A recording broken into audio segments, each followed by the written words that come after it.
지금까지 불장의 주인공은 비트코인이었습니다. 하지만 이제 판이 바뀌고 있습니다. 다음 순서는 이더리움, 그리고 그 뒤를 잇는 알트코인들의 시즌이 될 가능성이 높아요. 오늘은 세 가지를 이야기하겠습니다. 첫째, 왜 이더리움이 오르면 알트코인이 함께 움직일 수밖에 없는지. 둘째, 왜 하반기엔 이더리움이 더 강하게 오를 수밖에 없는지. 그리고 마지막으로 이더리움 상승 시폭등이 예상되는 코인들을 공개하겠습니다. 비트코인이 시장의 기준이라면 이더리움은 시장의 심장이에요. 왜냐하면 대부분의 알트코인, 디파이, 스테이블 코인들이 이더리움 네트워크 기반에서 돌아가고 있기 때문입니다. 현재 전체 코인 중 약 60% 이상이 이더리움 생태계를 사용하고 있어요. 즉, 이더리움의 수수료가 오르면 네트워크 사용량이 폭증하고, 이는 곧 다른 알트코인들의 거래량과 자금 흐름이 살아난다는 뜻이죠. 이더리움이 상승한다는 건 시장 내 자금 순환이 시작됐다는 신호이기도 합니다. 특히 디파이와 레이오이의 자금이 움직이면 거기서 발행된 토큰들, 예를 들어 옵티미즘, 아비트럼, 폴리곤, 가라, 에이브, 리드다오 등 이 자연스럽게 따라 움직입니다. 즉, 이더리움은 알트코인의 점화 스위치예요. 과거 사례를 보면 2021년 불장 당시에도 비트코인이 고점을 찍고 쉬기 시작하자 그 자금이 바로 이더리움과 알트로 넘어왔습니다. 이더리움이 200만 원대에서 500만 원을 돌파할 때 AAVE, UNI, 링크 같은 알트들이 무려 300에서 500% 급등했습니다. 즉, ETH가 강세를 보이면 시장은 자연스럽게 알트코인 시즌으로 넘어가게 되어 있습니다. 이제 왜 이더리움이 하반기 핵심이 되는지 살펴보죠. 비트코인 현물 ETF 승인 이후 이미 미국과 유럽에서는 이더리움 ETF 승인이 이뤄졌습니다. 기관 투자자 입장에서는 더 높은 성장성과 활용성을 가진 이더리움에 눈을 돌릴 수밖에 없습니다. JP모건 보고서에 따르면 2025년 말까지 이더리움 ETF로 약 50억 달러, 하나로 약 7조 원 이상의 자금이 유입될 것으로 추산됩니다. 머지 이후 신규 발행량은 예전의 10분의 1 수준으로 줄었고, 트랜잭션이 많아질수록 수수료가 소각되며 순공급이 마이너스, 즉 디플레이션으로 전환됩니다.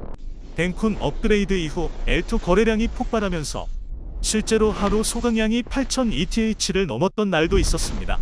즉, 거래가 많아질수록 공급은 더 줄어드는 가격 상승의 구조적 조건이 만들어진 거예요. 현재 전 세계에서 발행되는 스테이블 코인의 70% 이상이 이더리움 네트워크를 기반으로 합니다. 또 토큰화된 실물 자산 시장이 커지면서 금융기관들이 직접 이더리움 위에서 채권, 부동산, 상품 등을 디지털 자산으로 발행하고 있어요. JP모건, 블랙록, 시티, 노무라 등 모든 이더리움 네트워크를 실험 플랫폼으로 사용 중입니다. 즉, 이더리움은 단순한 코인이 아니라 차세대 금융 인프라의 표준으로 자리 잡고 있습니다. 역사적으로 불장의 후반부에는 항상 비트코인, 이더리움, 알트코인 순으로 자금이 이동했습니다. 비트코인이 먼저 시장을 열고 안정되면 투자자들은 더 높은 수익을 찾죠. 그 돈이 향하는 곳이 바로 이더리움, 그리고 EVM, 알트 생태계입니다. 지금이 바로 그 전환점에 와 있다는 분석이 많습니다. 이제 구체적으로 이더리움이 상승할 때 따라 폭등할 가능성이 큰 코인들을 살펴보죠. 레이오이 관련주입니다. 아비트럼, 가장 높은 TVL과 사용자 수를 가진 L2 대표주. 옵티미즘 코인베이스의 베이스와 연계, 미국 기관 진입의 핵심 허브. 폴리곤 토큰, 리브랜딩 후 생태계 확장 중, 구글, 나이키 등 파트너십 활발. 디파이 및 인프라 토큰 관련주입니다. 리도 DAO 이더리움 스테이킹 토큰 대표 ETH 락업이 늘수록 LLD 수요 증가. 아이브 대형 디파이 대출 플랫폼 ETH 담보 기반 시장 확장 중. 유니스왑 거래량과 수수료 모두 강세. ETF 유입 시 유동성 중심축 역할 가능.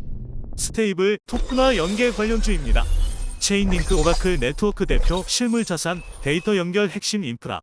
메이커 DAO 다이 스테이블 코인 발행 주체. ETH 상승 시 담보가치 급등. 이 코인들은 전부 이더리움 네트워크의 직접적인 혜택을 받는 종목들이고, ETH가 강하게 오를수록 더 높은 상승률을 기대할 수 있습니다. 비트코인이 시장을 열었다면 이번 불장은 이더리움이 주도하는 실사용 중심의 강세장이 될 가능성이 높습니다. ETF 자금, 디플레이션 구조, 레이오이 성장, 실물 자산 토큰화까지 이 모든 흐름이 한 방향으로 모이고 있죠. 이더리움이 강세를 보일 때 시장은 반드시 반응합니다. 그리고 그때가 진짜 알트 시즌의 시작입니다. 여러분은 이번 불장에서 이더리움의 목표가를 얼마로 보고 계신가요?